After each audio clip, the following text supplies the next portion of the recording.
Hey guys, Mark from Bushcraft. Just wanted to take a second and kind of show you our camp a little bit. Got a really huge picnic table, got a nice fire pit, a couple benches. I brought my chair, of course. And then Sean Squatch has this army tent over here. 2 poles, no floor on it, but he's using a tarp down there. It's pretty sweet. We are nestled in the woods. It's pretty awesome out here. Really enjoying my stay, and it's probably 8 or 9 people. Oregon Mike was here earlier, but he had to split. It's his wedding anniversary, so he's got obligations. Here's my hammock set up. Got my underquilt protector, underquilt, hammock, all made by me, all DIY stuff. That's going through Amsteel chain links, through a wire gate carabiner, and then a wrap ring. They do have whoopee slings, but for as narrow as this area is, it was just easier to go right to the straps. And then I got my Paha Q HM20R tarp kind of laid out, you know, open. There's no rain for the weekend, so it's just basically for shelter. So we're here in Coyote Works camp. He's basically a princess when it comes to camping. Actually, Primalarcher slept up here last night. I'm a little tougher, so this was my bed right here. I just laid out there. Naked. Yeah. Fetal position. Cover yourself up with leaves. I got a little cold about halfway through the night, so I fashioned a loincloth out of some of this moss, and that was all I needed right there. That took the edge off. So how much does a tent like this cost?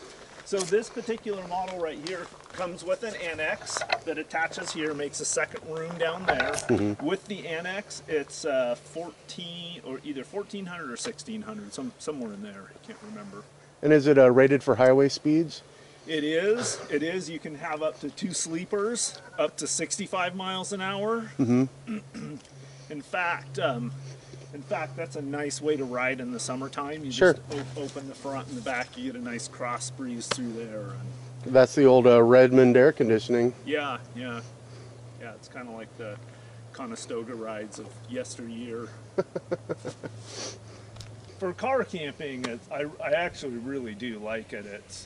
It's nice for like short trips that I do, where if I just run out after work, it's going to be dark when I find my camp. Yeah. A lot of times it's nice for me. I like to go like after work, spend the night, and then at least when I wake up in the morning, I'm out where I want to be, and I have like the whole next day to do whatever I want. And this just makes it really easy to. So how was it sleeping out here tonight? Last night, the night before? It was good. The night before, I wake up kind of chilly every once in a while, but I just roll over and then I fall back asleep, and then I'd wake up kind of half chilly and roll over and fall back asleep. Yeah, I think this had it though. This took its last trip, I think. Yeah. Yeah, I noticed several holes in it this morning. And that's the one that you oiled yourself? Yeah. And it was made of an old sheet, so I don't know if the cottons broke down or what, but I noticed several holes in it this morning, and I'm like, oh, I'm glad it didn't rain.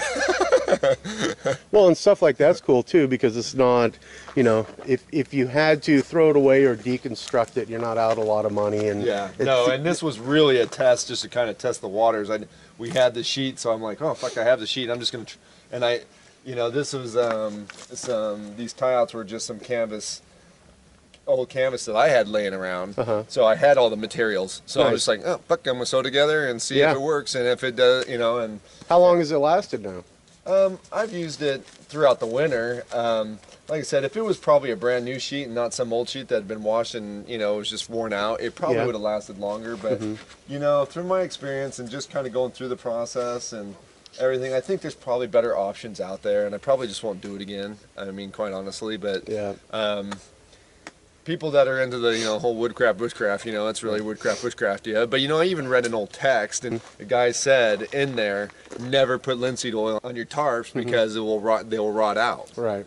And so I don't know if a combination of old sheet and then linseed oil, and it's just not, you know, just, it was cool to try. And, Yeah, fun experiment. you know, and the reality of it is like, you know, and I, even in my video, I think I mentioned the fact that it was fireproof, but it's not fireproof. It's spark proof pretty well. Yeah. But I did some tests. You can see some burn marks on it in different spots where it, you know, I took a lighter to it, and it, sure enough, you put open flame to it for a couple seconds, it will frickin' light up on you like a Roman candle. I mean, and then that only makes perfect sense because of the fact that, I mean, it is oil, it is cloth and oil. Right. I mean, it's basically a candle. Yeah.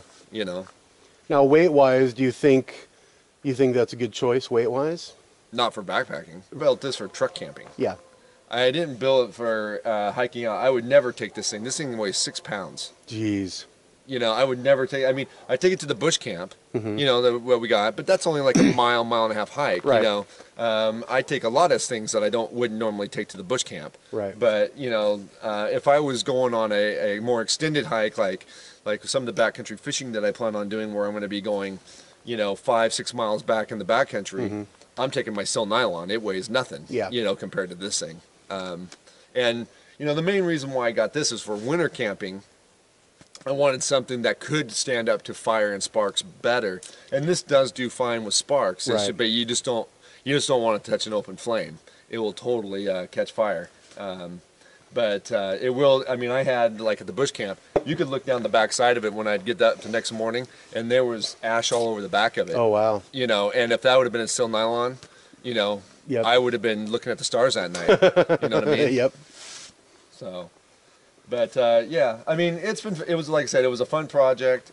I mean, you can see this patch right here. This is where I actually burned through it when I was testing the fire. Oh, I really? actually burned a hole through it, and so I just kind of patched it right there, real quick one day, just because I wanted to go out and use it again.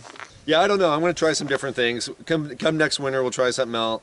You know, like I said, we only got maybe another month and a half, 2 months that I wouldn't be using this anymore. I'll go back to my sil nylon because I'll be back to a more lightweight setup and. You know, this has been great for the bush camp, and if I can get it through maybe a couple more weekends at the bush camp, yay. Nice. You know? Well, I know we're all looking forward to more of those videos. Yeah. We really, more of the woodcraft, bushcraft stuff. Yeah. Yeah, we really like the woodcraft, bushcraft. Woodcraft, bushcraft, that's what it's all about. That's right. All right. All right, now I got to get a video with you. Let me get my camera set up.